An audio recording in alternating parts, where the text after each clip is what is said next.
보낸 유서에서 인생을 살면서 숱하게 마주칠 선택의 순간에 슬기로운 선택을 할 것을 당부하고 또 당부했다.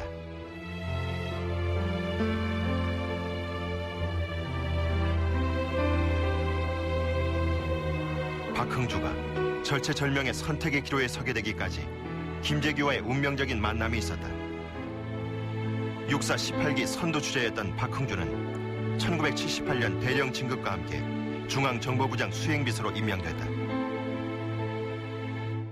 아직 계급장은 달지 않는 상태에서 이제 수행비서로 갔기 때문에 사복을 맞추면서 자기 부인에게 그런 이야기를 했다고 그러더라고요. 대령 계급장을 붙이고 군복을 입고 군인으로서의 그 임무를 수행했으면 얼마나 좋겠느냐. 박흥주는 청렴하고 강직한 군인이었다. 중앙정보부장 수행비서라면 손가락에 꼽힐 정도로 힘있는 자리였지만 그가 살던 곳은 집차도 들어가지 않는 행당동 달동네 꼭대기였다. 이웃 주민들은 그를 소탈하고 인정 있는 이웃으로 기억하고 있었다. 처음에는 평화시장 다닌다고 그러고 똘릴 수밖에 없는 거죠. 그런 분이 거기서 그렇게 커다란 거사를 해가지고 총을 들고 거사를 할 수 있다는 것이 믿겨지지 않죠.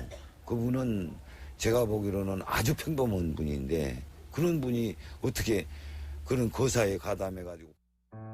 박흥주는 가난한 집안의 희망이기도 했다. 79년 당시에도 부모는 빈민가에, 형은 탄광 경비로 일하는 형편이었다. 박흥주는 중2 시절 6사단장 김재규 장군의 전속 부관으로 차출됐다. 부관을 그만둔 이후에도 부부 동반으로 김재규를 찾아가는 등 인연을 유지했다. 저도 뽑혔더라면 박흥주 대령이 갔던 길을 갔을지도 모르죠. 군에서 직속 상관에게 충성하는 것이 곧 국가에 충성하는 길이라 이렇게 배웠기 때문에 적어도 한 번 섬기는 게 아니고 두 번, 세 번 계속해서 이렇게 섬겼다고 하면 그분에게 죽도록 충성하는 길이 군인의 길이 아니겠느냐. 단순한 상관이 아니라 강력한 후견인이었던 김재규가 대통령을 살해하겠다는 결심을 밝히며 가세할 것을 명령한 것이다. 박흥주는 선뜻 따라 나선 박선호와는 다른 반응을 보였다. 자네들 각오는 돼 있겠지? 이렇게 한 사실이 있죠? 네. 그때 피고인은 뭐라고 대답했습니까? 각오가 돼 있다고 그랬습니다. 각오가 돼 있다고 대답했습니까? 네. 그 후 그때 곁에 있던 피고인 박흥주는 어떻게 하고 있었습니까? 대답이 없었습니다. 알았다는 듯이 고개를 끄덕거리고 있었죠? 네, 침통한 얼굴로서 그렇게 했습니다. 명령에 복종하든 거부하든 살아날 가능성은 희박했다. 박흥주는 평소 피지 않던 담배를 잇따라 피우며 고민했다.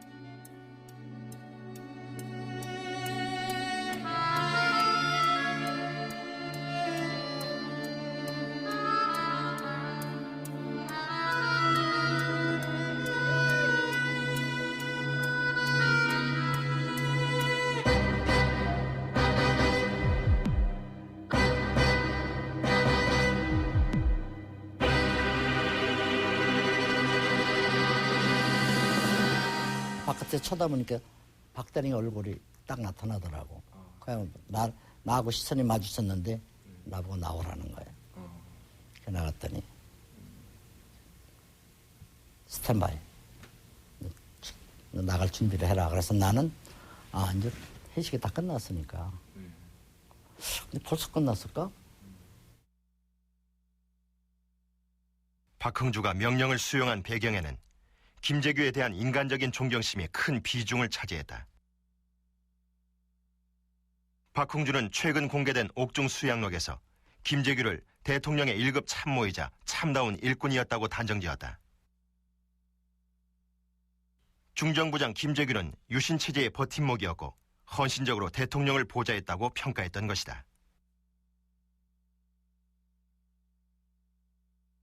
결과적으로 시해를 하셨지만은 평소에 대통령에 대한 충성심에 대해서는 저 개인적으로 의심을 안 합니다.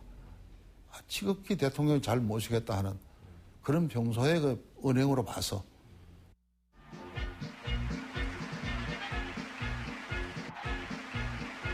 그런데 79년 들면서 유신 독재는 막바지로 치닫고 있었다. 미국과는 인권과 주한미군 철수, 핵개발 등으로 심각한 갈등을 빚고 있었다. 18년 장기 집권에 대한 저항도 곳곳에서 터져나왔다.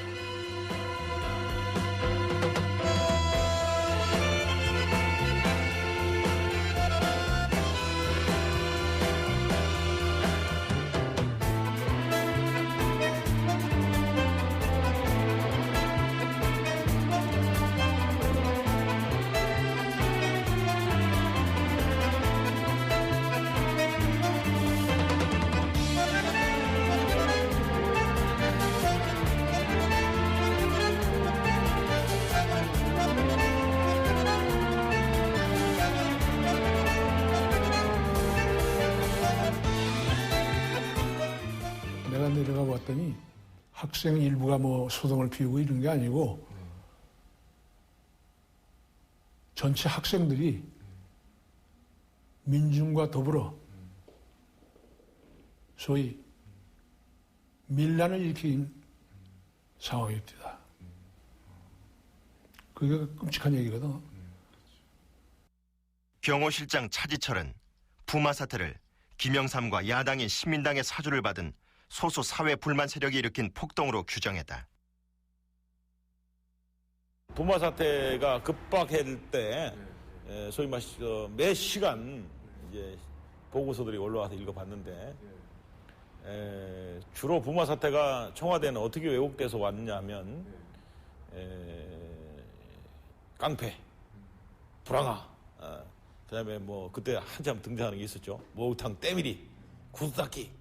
뭐 이런 사람들이 사회 저 하류 그 불만 계층들이 폭동이다. 반면 김재규와 박흥준은 부마 사태가 터진 직후 현장을 직접 돌아보고 사태의 심각성을 절감했다.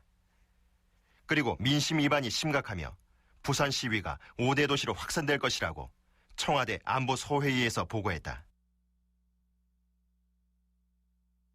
부산 가서 직접 돌아다녀 보니까 시민들이 물도 떠다 주고 먹을 것도 주고 시민들도 같이 호흡을 해서 하는데 이것이 굉장히 심각하다. 이것이 마치 잘못되면은 다 죽을 수도 있는 게 아니냐. 이렇게 굉장히 겁을 먹고 계신 건 그런 얘기를 한 수를 들었어요. 사건이 일어난 10월 26일 연애 초반의 화제도 부마 사태였다. 이날 대통령과 차지철은 강경 진압을, 김재규는 온건한 대응을 주장했다.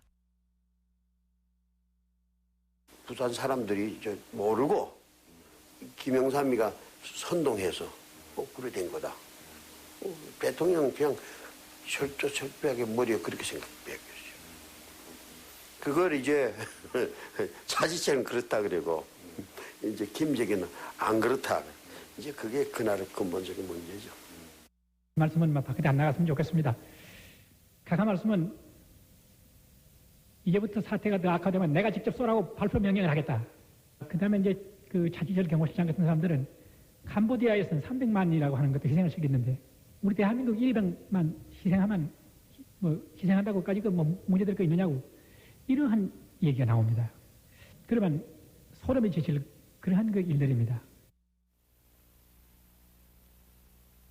김재규를 수행해 부산 현장을 돌아본 박흥주와 궁정동 본관 사무실에서 수시로 보고서를 접했던 박선호도 김재규의 시국 인식에 공감했다.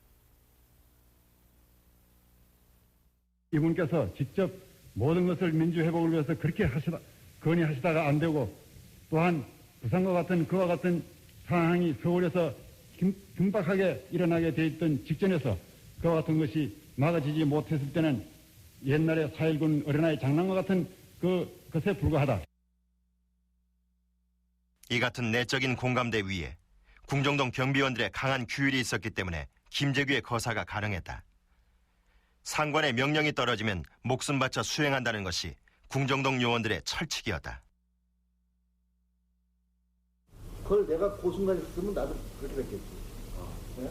그 자리에 없기 때문에 지금 살아난 사람 그대로 있기 때문에 살아난 거고 그 자리에 있었으면 다 그렇게 다 죽었을 거야 나중에. 그래서 저한테도 똑같이 그런 지시를 내렸다고 그러면 제가 거절할 수가 없었을 것 같아요. 절대 복종이지 뭐 못한다면 그만둬야 되는 거지 뭐. 시킨 대로 안 하면. 시킨 대로 안 하면. 네. 대통령과 노실장을 살해하고 정권을 잡아보겠다는 망상으로 신군부는 11.6을 6월 계획적인 범죄였다고 발표했습니다. 김재규의 주장과 다른 점은 민주회복을 위해서가 아니라 정권을 탈취하기 위해 대통령을 살해했다는 것입니다. 대통령을 저격한 김재규는 정승화 육군 참모총장과 함께 남산중앙정보부로 향하던 중 이곳 3.1 고가도로 위에서 육군본부로 방향을 틀었습니다. 이른바 운명의 유턴이었습니다. 자신의 본고지를 버리고 호랑이굴이나 다름없는 육군본부를 선택했다는 점에서 어떤 사람들은 계획 없는 우발적 범행의 증거로, 또 다른 사람들은 권력 욕심에 누님은 바보 같은 짓으로 해석했습니다. 이곳에서 박흥주 대령은 두 번째 선택을 하게 됩니다.